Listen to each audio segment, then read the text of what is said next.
5 foot lumbar मन्सिलेट कब्रा shop उद्धार।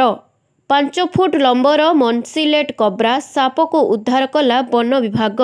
बालेश्वर जिला भग्राई ब्लॉक बहलिया ग्रामरू एही सापटी उद्धार होईछि। बहलिया ग्रामर जतीनकरंक घरे पशिथिला सापटी, जार लंब प्राय 5 फुट।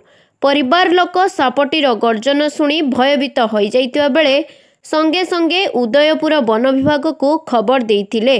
खबर पाई वन विभागर टीम घटनास्थल रे पहुंची सापटी को उद्धार करथिले। परे सापटी को नहीं निकटस्थ विचित्रपुर घंच जंगल रे छाड़ी दिया जाइछि।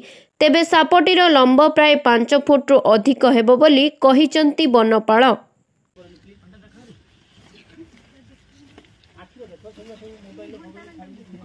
छाड़ीबानी देखिनी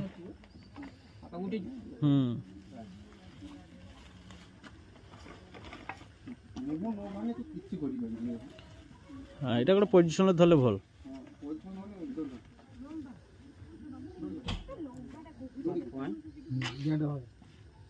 पूरा तो फोना टाक धरने पूरा फोना टाक धरले।